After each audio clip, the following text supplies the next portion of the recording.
Prior to 1993, Brown's Chicken was known for their sizzling chicken recipe, which had remained unchanged for over 4 decades, but everything changed after January 8, 1993.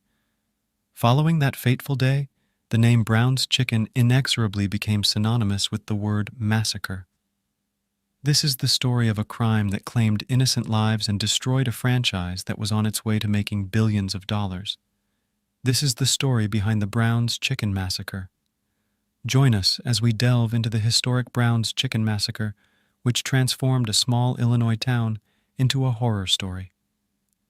On January 8, 1993, the employees at Brown's Chicken in Palatine, Illinois, were preparing to close the doors for the night. Richard and Lynn Ahlenfeld, the franchise's co-owners, were also present to ensure that everything was in order before the restaurant closed. They were waiting for their daughters, who were also scheduled to arrive at the restaurant. But two unexpected guests entered first. Shortly after 9 p.m., two men walked in and ordered food.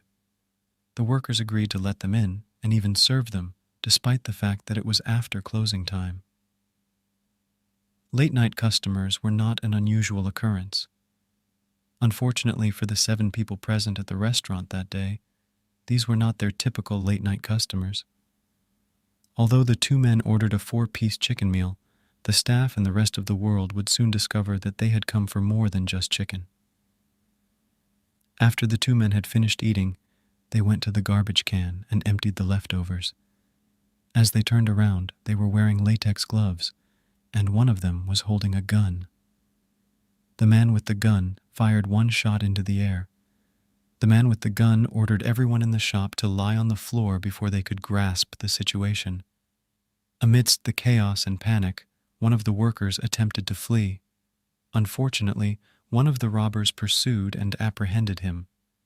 The late-night customers had essentially become robbers, but as the ordeal progressed, it became clear that they were after more than just money. Following orders, the Brown's Chicken employees and co-owners found themselves flat on the chilly restaurant floor within minutes. One of the robbers picked up Lynn Ahlenfeld in an unusual manner, suggesting the robbers were familiar with the restaurant's operations. He threatened to kill her with the knife he was holding if she didn't hand over everything in the safe. Lynn did not show any signs of resistance or protest. She quickly handed over the key to the safe, which was on her bracelet.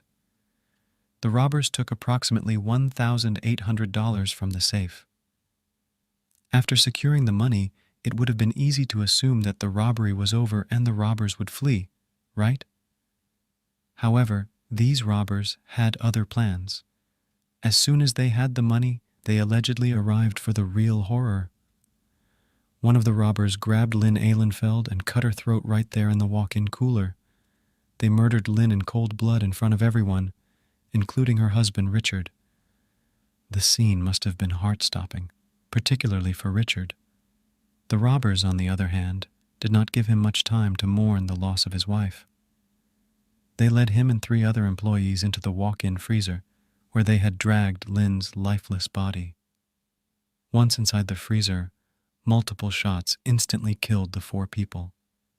Lynn's already lifeless body bore another bullet. The robbers exchanged the gun, and the 2 employees who remained in the cooler shared the same fate as their colleagues. The other robber swiftly executed the 2 employees left in the cooler. The robber fired several shots at the victims. Following the murder of all 7 employees, the robber exited the restaurant and shut the door, mirroring the team's actions in hopes of evading detection. They turned off the lights and locked the front door in the same way that the staff would have if they planned to return to open the next morning. This is one of the main reasons that passers-by did not raise an alarm. After receiving several complaints that employees from the Brown Chicken's Palatine location had not returned from work, the police were hesitant to take action. As the number of complaints grew, people gathered around the scene in search of their loved ones. Finally, the police decided to conduct an investigation and dispatched officers to the scene. Upon arrival at the Brown's Chicken location, the police noticed several cars in the parking lot, despite the shop being appropriately closed. This arouses suspicion. and the police rush into the restaurant. The police believed the employees were either being held hostage or had been tied up after a robbery. Unfortunately, they were mistaken. A mop that detected traces of blood confronted the cops could recover from their break-in at the restaurant. This heightened their suspicions, and as they approached the freezer, they discovered a pool of blood. A lifeless hand blocked the partially closed walk-in freezer door. Partially closed, had a lifeless hand blocking it. As soon as the police opened the freezer door, they discovered 2 lifeless bodies. They went deeper inside, where they discovered the remaining 5 dead bodies. The police expected something other than 7 dead bodies. That was definitely the last thing they expected. They made calls, and by 4 a.m., multiple servicemen, including the chief of police, had arrived. The forensic team secured the scene, and the good news was that the crime occurred after the employees had cleaned up. This meant that the crime scene was well maintained and clean.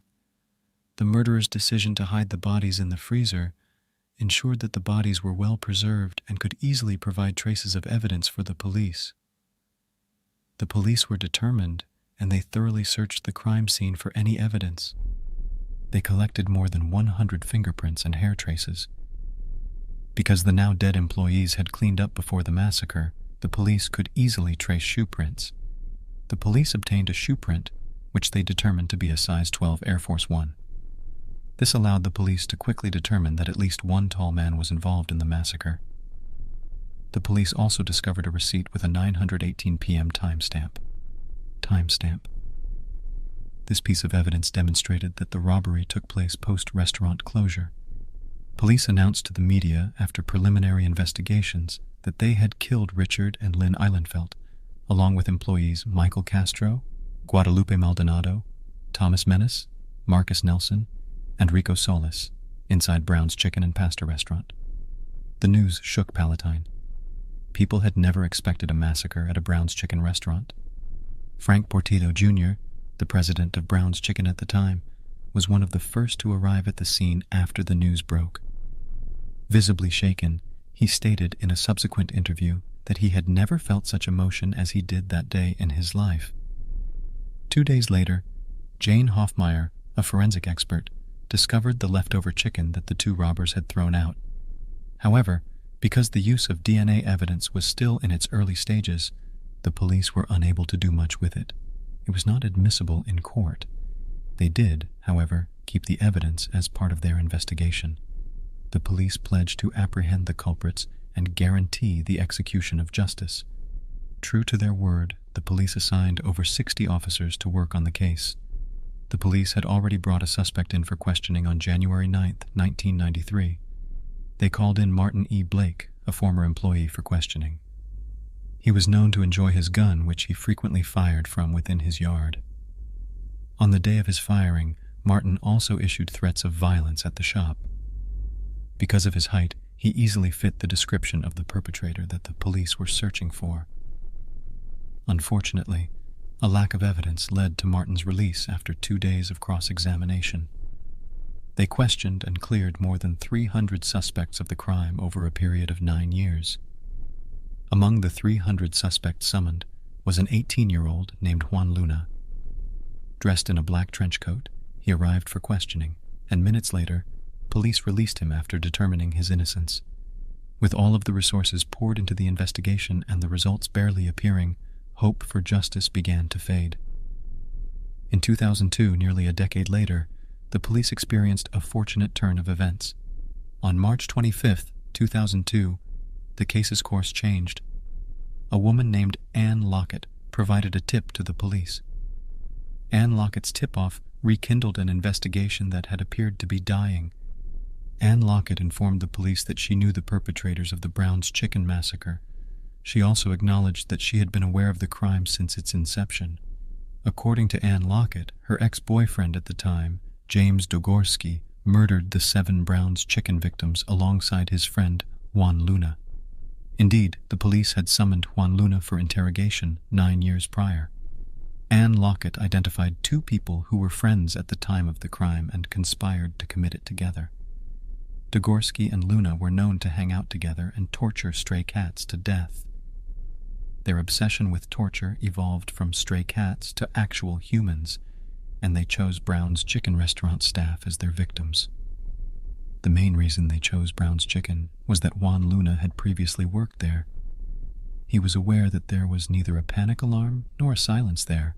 He also knew that once they were inside the freezer, no one outside would hear the noise, despite the fact that the restaurant was right in front of a mall. Lockett testified that when Degorski and Luna arrived at the scene, Luna blocked the back door with a plank to prevent anyone from escaping. The two also chose old clothes that would be easy to discard after the crime. The two walked disorientately into the restaurant. Lockett's testimony revealed that Luna and Degorski's primary goal on that fateful night was the massacre, and the robbery was simply a byproduct of their efforts. The discovery of $90 in one of the victims' socks, as well as Richard Ahlenfeld's credit card in plain sight, lends credence to the theory that the two had no intention of robbing the establishment and were only there to murder.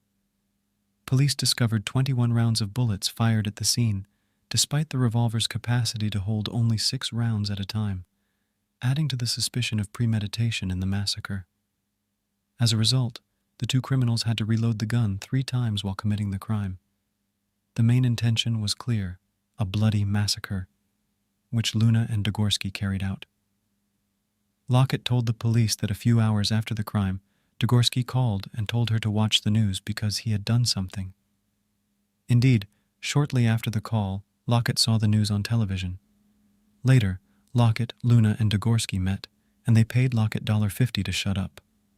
Lockett received a $50 bribe in addition to a death threat if she came forward and confessed. The testimony was graphic, revealing that Luna was the mastermind behind the murder, even though Degorski had killed 2 of the victims.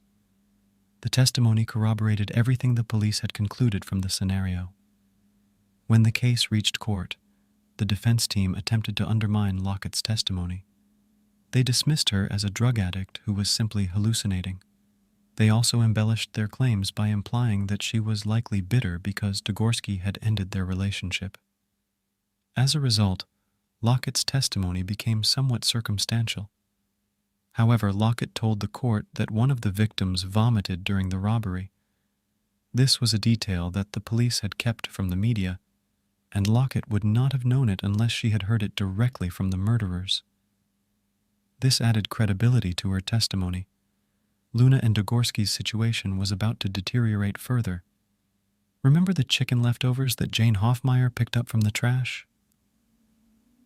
Do you recall how the limitations of DNA technology rendered them useless in 1993? With significant advancements in 2002, DNA technology has become an essential component of criminal investigations. Here's the kicker. The crime investigation did not use DNA technology, making the evidence inadmissible in court. Things began to change in 2002. Analyses revealed a 99.9% match between the chicken and Luna. She picked up and preserved the chicken based on her intuition rather than protocol.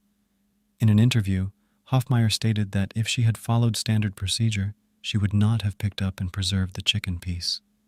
She explained her actions as divine intervention.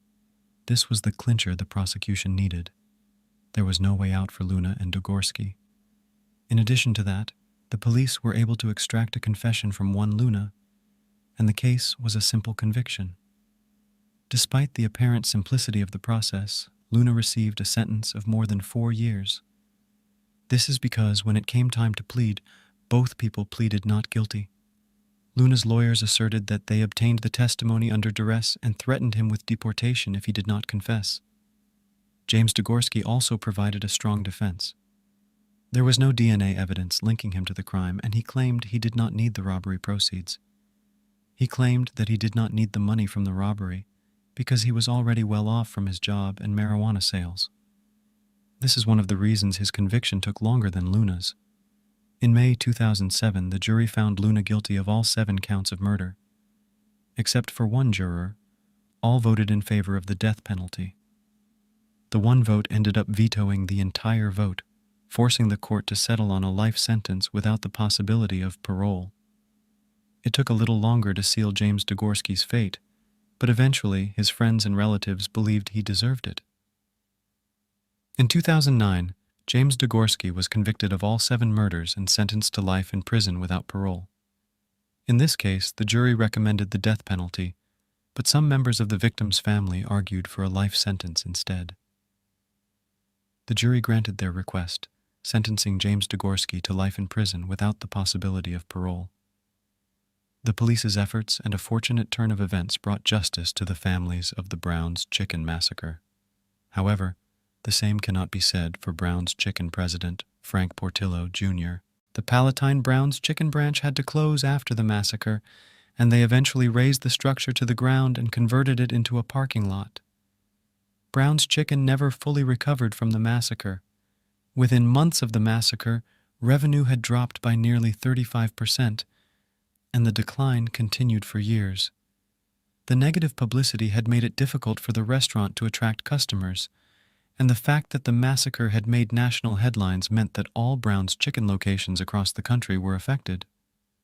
New owners acquired the company after it declared bankruptcy in 2009. Brown's Chicken now has approximately 25 locations across the United States, down from over 100 in 1993.